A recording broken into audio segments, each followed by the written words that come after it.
have we got some games for you. Let's take a look. A bunch of PlayStation 4 games here. I was not here on the day that we got all of these, so this is pretty cool. Oh, so I will have to check my sources, but I'm pretty sure there was a bunch of drama behind this game.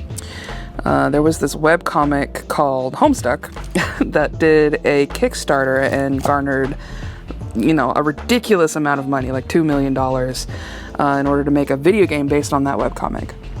But the people they hired to do that did King's Quest first and allegedly took a bunch of the money.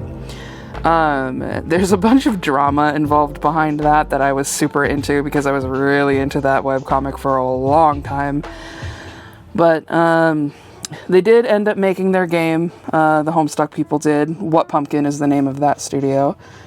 And, you know, there's something about, like, video game studio drama that really draws me in.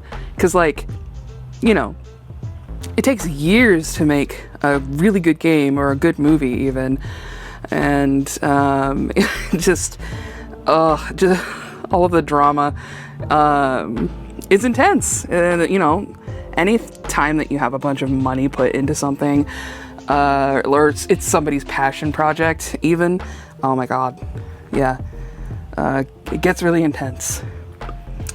You know, every time I take a look at Goku and he's got a different color of hair, I'm like, I don't know, I'm proud of him, you know? He's exploring himself. He's really, really, you know, figuring himself out. Got a bunch of these, and of course the titles are so freaking hard to read. Okay. Dude, where's my car? That was the first PG-13 movie I ever watched. I actually watched there's like a Canadian version or something. There's a different version, and there's a scene where they have accidentally gotten tattoos while they were, like, you know, out of their minds. And one of them says, "Dude," and the other one says, "Cool," or something. But in the Canadian version, they go, "Shibby." And I quoted that all the time, and none of my friends who had ever actually watched it were like, what? That's not the quote. No, it's something else entirely. And I was so confused, and then I discovered that they had dubbed it. Oh yeah, horror movies. Sorry, I'm just yapping. I didn't know that there was a Scream series, or at least I didn't remember that there was one. So that's the complete first season. I was really excited about this one. I'm actually not sure if it's a horror. I said in the video, the proper video where you take a look at these, that this was a horror, but it's just distributed by A24, or it was produced by, or whatever. But apparently it is really good. It's a coming-of-age story. It really resonated with a bunch of queer folk that I know, especially in the transgender community. So if that is something that you are interested in, that is going to be on our website as well. I am tempted to borrow it so that I can watch it and cry. I love crying. Anyway, I love you guys. Bye. I know that I normally film the first clip for the trades, but this week we were extra busy with Cyber Monday, and as you noticed, we didn't get that many trade-ins because we were too busy dealing with orders that we couldn't take a lot of stuff. But starting off over here, we have some strategy guides, a bunch of Spyro, Crash, and then Final Fantasy and Zelda.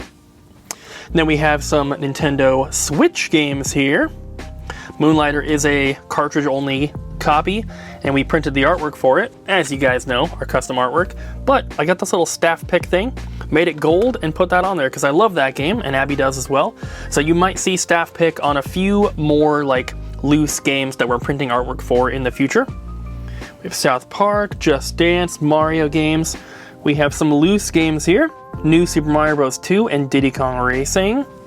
We have some Nintendo Wii games, Mario Galaxy 1 and 2, Mario, New Super Mario Bros. Wii, and Twilight Princess.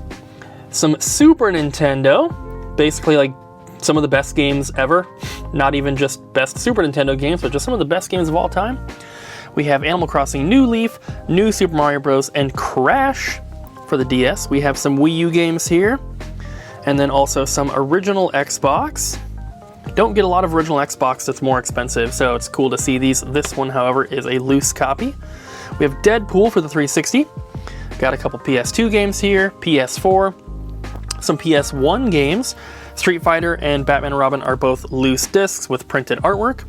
We have some Pokemon cards, including a sealed Pikachu Wizards of the Coast movie promo, and it's sealed in a bag, so I had to like shift this little Mew card down and shift the Pikachu up so that I could even see what it was. We have 2 more like that are also sealed, and I have not entered them into our inventory yet, but I gotta figure out which ones they are. We have the Magikarp and Wailord there, and then we just have some cheaper ones here. All the ones that don't have a tag like this, these ones here, they are all $10 or less, but I believe most of these were $1 to $3. Nothing too special in there. And then we have some more inexpensive titles back here. Nothing too crazy. And then we have a DVD set and a book. So that is pretty much everything for this week. I know it's not a ton, but you should be seeing a lot more in the next weekly trade video. It's just Black Friday and Cyber Monday. Don't have a lot of time to do a lot of trades. So we just ended up selling a lot of stuff. So now it's time to fill the store back up with more trade-ins.